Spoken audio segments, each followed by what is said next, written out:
का करी आतना कबो कबो दामाद की याद आवे लागत न वो ही ठंडी में कि कुछ बुझाते नहीं खे। अब इहे न बाटे मर्द लगे रहतन त ना इतना याद आई तो ऊ बड़न त अपने रंग रेलिया मनावत न त मनावा उन्हें रंग रेलिया का करे के बाटे। हम अभी ये तो भाग लागल में भले सियान बेटी पड़ल बे तक का हवे भले दुगो पतो ही बड़ी सता का ह चल तनी अब हमहू रंग रेलिया मनावे काहे कि हम के उसे कम बानी का। आज के डेट में पैसा सब कुछ हो गल बा मेहर भले न तड़पतिया रोवतिया कोनो फर्क पड़े वाला नहीं खे। तारा त फर्क पड़ी के देखिया ना फोन लगा के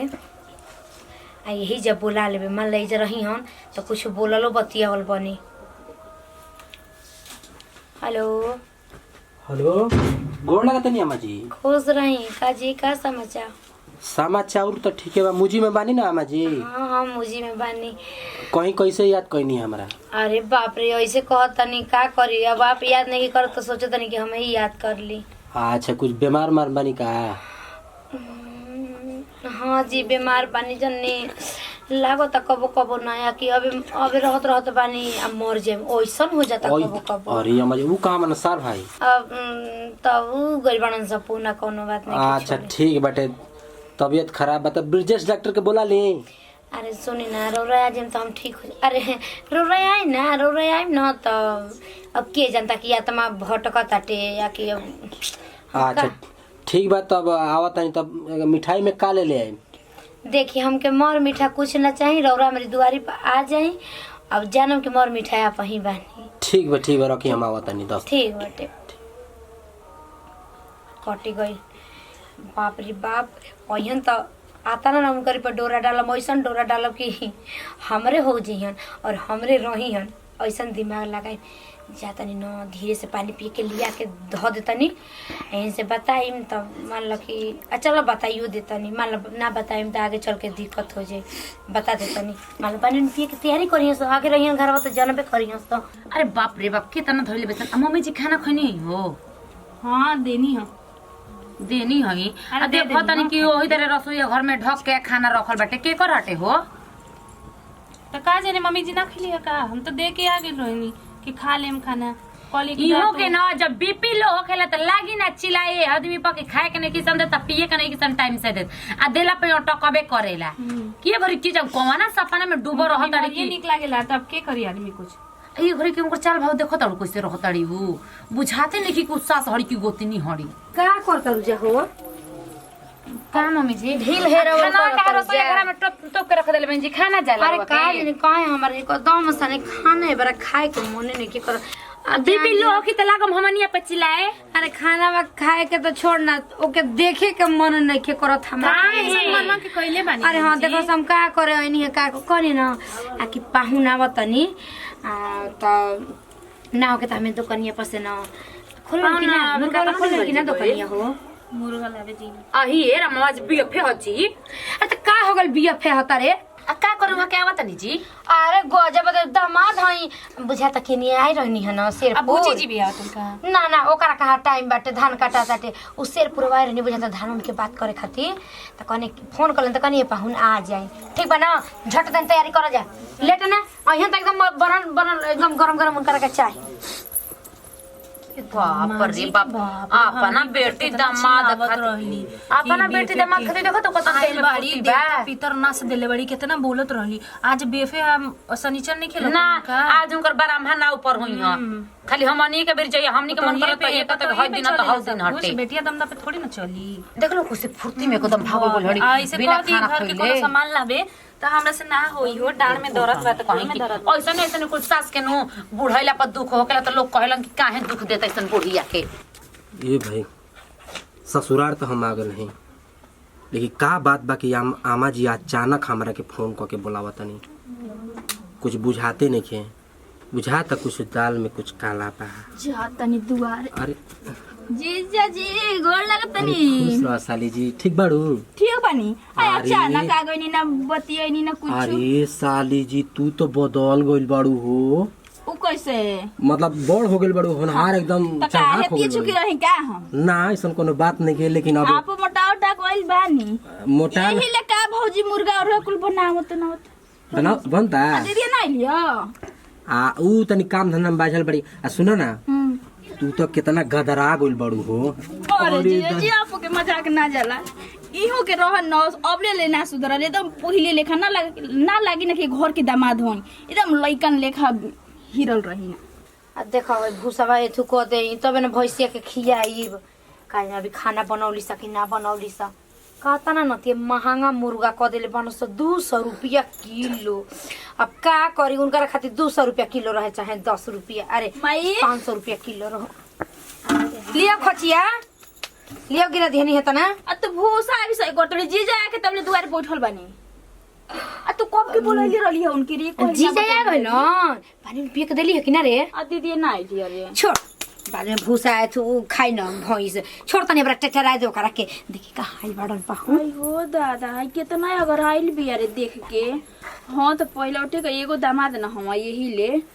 ए भाई साली जी बैठा के पता ना कहाँ चल गई। बाप रे अरे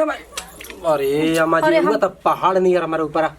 गोड़ हाय, लगा पानी पी के हे जे धोदरे बड़ सब अरे गोड़ लगा खुश रही ना अब लेल तक गोड़ लगनी अब कम से कम अपन आदत सुधारी। अरे रोरा कब आ गई हमरा के आवाजो ना लगैनी कहानी है ना कि 2 घंटा में हम चल आए। अब बताई गोठाई चटी से अरे उतर बड़ा के थाकल बानी ना रोरा हाँ अम्मा जी अरे वो बीमार है, ठीक हो गई नी। अरे का बताई बीमार आया अम्मा जी रहुआ तो कितना दुबरा गइल बनी जी। का करी ऐसन हमारे दिने अगर दोबारा आए वाला कि हम दोबारा आ जाए हमारा खाना पानी कुछ ठीक नहीं खेलागो जान जाए। काहे अम्मा जी का बात बा? अब अगर हमर बात मानम तबे बताइम ना बात कैसन हम बात? मानम तो ना बताइम। कैसन बात? अब सुने ना कनी ना है कि कोनो दिक्कत परेशानी ना भला अरे अम्मा जी कोनो दिक्कत परेशानी ना नगारा से चल के पड़ासारा आ पड़ासारा से चल के खड़ा सारा चल ही नहीं है। अच्छा बहुत एगो अर्जेंट बात बाटे और कबूल करी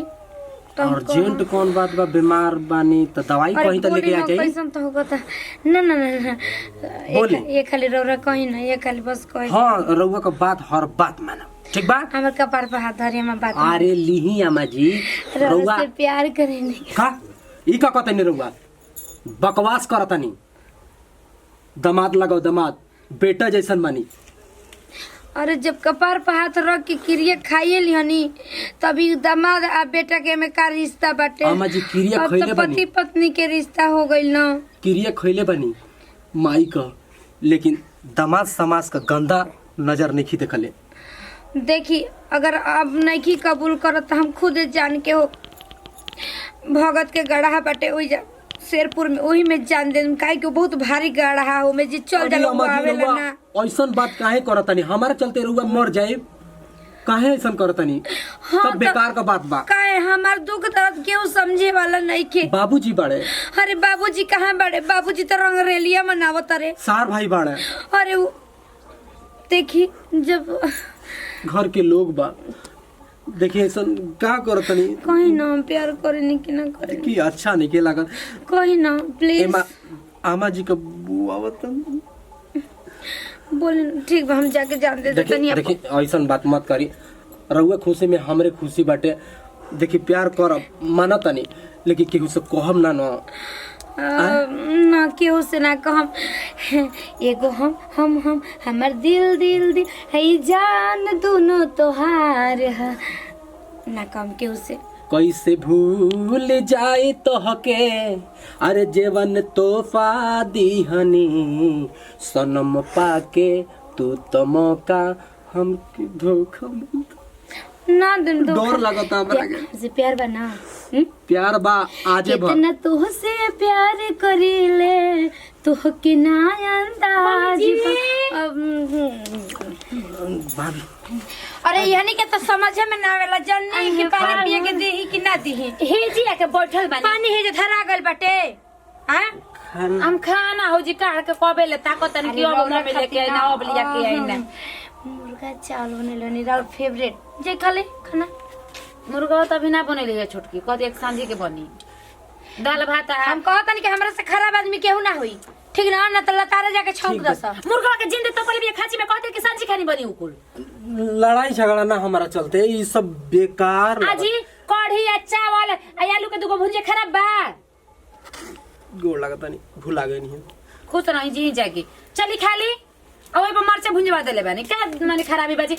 ढोल हो घी में एकदम उथुर डालत रही ना पानी डालत रही ना जी तोहनी ओइठा में के घी बहुत सुखल। खराब आदत बाटे ई सब ना करे के चाही हम कैसे कैसे का ओके कोई नहीं साजी खाने तोहनी के अपन जीव चटक्का करे खातिर के त आँ? पाहुन रहबे न करम रोक लेम सांझी खानी चल ठीक बाटे जो चल ठीक बाटे रौरो नु कबो कबो रहे ना गैसमान छुए लगी ना कबो कबो धरती पर गिर जाए ना हाँ, ठीक। यही से कहने के धनिया के पेड़ हाँ, पर ज्यादा ठीक। ना चढ़ल जाला जी गिरला के बाद चोट लागेला ठीक बा आही रे भौजी सबतिया बकटौनी अपने बापा का मेहर बनत रहलू ह भौजी मुर्गा ना बनेलू हमारी दामाद खाती कतनी सॉरी हमारी बॉयफ्रेंड खाती हैं तू मुर्गा ना बनैली है ना तोर तो हम बदला निकालम प्यार तो हो ही गई कोनो बात नहीं के शाम के अपन जान खाती बकरा लिए बकरा देखी तो खियाव तरी सकी ना अरे बाप रे बाप खाना कितना बढ़िया रहला ये ससुरारी में जब आ जाए ना तो किस्म किस्म के खाना मिलेला कबो खीर कबो पूरी बाप रे बाप कितना चला भाभी ए भौजी का जी